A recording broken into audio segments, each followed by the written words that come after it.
Hello friends, तो आज हम बात करेंगे कुछ एसेंशियल एलिमेंट्स के जो कि वैलिड कॉन्ट्रैक्ट में बहुत ज़्यादा ज़रूरी होते हैं। तो पेपर में आपसे क्वेश्चन पूछा जाता है जैसे कि discuss the essentials of valid contract under the Indian contract act 1872। तो अगर आप एक एसेंशियल एलिमेंट ढूंढ रहे हो वैलिड कॉन्ट्रैक्ट का, तो हमारे पास बहुत सारे कुछ ऐसे एलिमेंट्स होते हैं जो कि वैलिड कॉन्ट्रैक्ट के लिए बहुत ज़्यादा ज़रूरी है।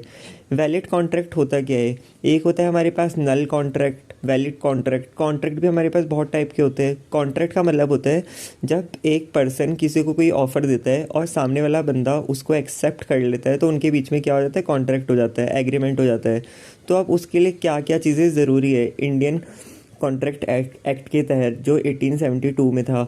तो इसके लिए आपके पास ऑफ़र एंड एक्सेप्टेंस होना चाहिए, must be minimum 2 parties, intention to create legal obligations relationship, lawful object, lawful considerations, competent parties, free consent, agreement not declare void और पॉसिबिलिटी ऑफ परफॉर्मेंस। अब इनको एक एक करके समझते हैं।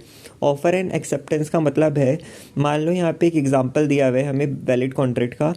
रोहन ने क्या किया, अपनी बाइक सेल करनी थी मनोज को 25,000 रुपये में, और मनोज ने क्या किया, उसकी बाइक का ऑफ़र उसको मान लिया और उससे 25,000 रुपये की बाइक ख़रीद ली।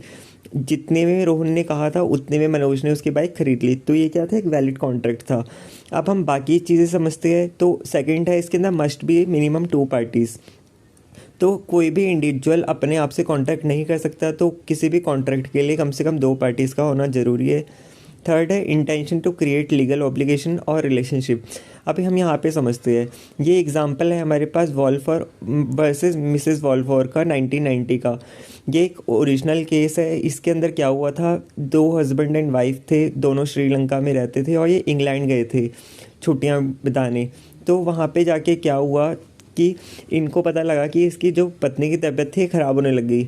फिर उन्होंने डॉक्टर से कंसल्ट करा। डॉक्टर ने कहा कि आपको अब यहीं रहना पड़ेगा, और अगर आप यहाँ रहोगे तभी आपकी तबीयत ठीक रहेगी, वरना आप वापस वहाँ जाओगे तो आप बीमार पड़ जाओगे। तो इन्होंने मिस्टर बल्फर और मिसेस बल्फर ने डिसाइड किया कि चलो ठीक है, हम यहीं रहते हैं। लेकिन जो मिस्टर बल्फर थे उन्होंने कहा कि मैं अपनी कंट्री में वापस चले जाता हूँ, मैं आपको हर महीने क्या करूँगा, कुछ पैसे भिजवा दिया करूँगा। तो दोनों के बीच में ऐसे हस्बैंड एंड वाइफ के बीच में एक हमारे क्या हुआ, एक एग्रीमेंट हो गया। ठीक है, ये कोई लीगल एग्रीमेंट नहीं था, कोई इंडियन कॉन्ट्रैक्ट एक्ट के तहत कोई वैलिड कॉन्ट्रैक्ट नहीं था। ये तो पति और पत्नी के बीच का कॉन्ट्रैक्ट था। तो इसने कुछ महीने तक उसको पैसे भिजवाए, लेकिन फिर दोनों के बीच में कुछ कनेक्शंस ख़राब हो गए। उसके बाद इन्होंने क्या किया कि हस्बैंड ने वाइफ को पैसे भिजवाने बंद कर दिए। तो वाइफ ने क्या किया, अपने हस्बैंड के ऊपर केस कर दिया। लेकिन गवर्नमेंट ने क्या कहा, कोर्ट में क्या फ़ैसला दिया कि ये तो हस्बैंड वाइफ का आपस के बीच की बात है, तो ये कोई वैलिड कॉन्ट्रैक्ट नहीं बनता। तो इससे मिस्टर बेल्फर को आगे उसको पैसे नहीं देने पड़े। तो ये था intention to create legal relationship case. अब हम बात करते हैं लॉफुल ऑब्जेक्ट। मतलब कि जो भी आप कॉन्ट्रैक्ट कर रहे हो उसके अंदर लॉफुल ऑब्जेक्ट होना चाहिए। उसका एक जो ऑब्जेक्टिव है वो एक लॉफुल होना चाहिए।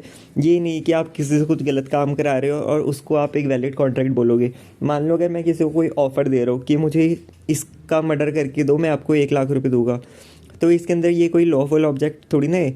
तो उसके अंदर क्या हो रहा है, मुझे उसकी डेड बॉडी मिल रही है और सामने वाले बंदे को उसके पैसे मिल रहे हैं। हो तो हमारे बीच में एक एग्रीमेंट और एक कॉन्ट्रैक्ट ही हो रहा है ना, कॉन्ट्रैक्ट हो रहा है, लेकिन ये वैलिड कॉन्ट्रैक्ट तो नहीं है। तो ये चीज़ क्या है, ऐसे लॉफुल नहीं मानी जाती। लॉफुल कंसंट्रेशन मतलब कि जो भी आप काम कर रहे हो, ऑफ़र एक्सेप्ट कर रहे हो, वो क्या होना चाहिए, लॉफुल होना चाहिए। कंपिटेंट पार्टीज़, जो भी आपकी पार्टीज़ है जिसको के साथ भी आप ऑफ़र कर रहे हो, वो क्या होनी चाहिए, कॉम्पिटिटर होनी चाहिए। मतलब कि आपके बराबर की होनी चाहिए, माइनर नहीं होनी चाहिए।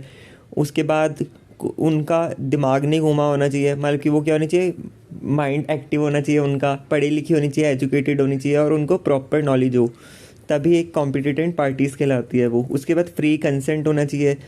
उसके बाद एग्रीमेंट नॉट डिक्लेयर्ड वॉइड, मतलब कि जो आप एग्रीमेंट कर रहे हो वो खाली नहीं जाना चाहिए। और पॉसिबिलिटी ऑफ परफॉर्मेंस, जो भी आपके बीच में कॉन्ट्रैक्ट हुआ है उसकी पॉसिबिलिटी भी होनी चाहिए कि वो चीज़ हो पाए। कुछ ऐसी चीज़ नहीं होनी चाहिए कि जो पॉसिबल ही ना हो और उसका आप कॉन्ट्रैक्ट करके बैठ जाओ, तो भी एक वैलिड कॉन्ट्रैक्ट नहीं कहलाएगा। तो ये थे कुछ essential element of valid contracts. तो ये आप 9 के 9 पॉइंट्स एग्जाम में लिख के आ सकते हो और इनको एलोबरेट करके अपने आंसर्स लिख सकते हैं।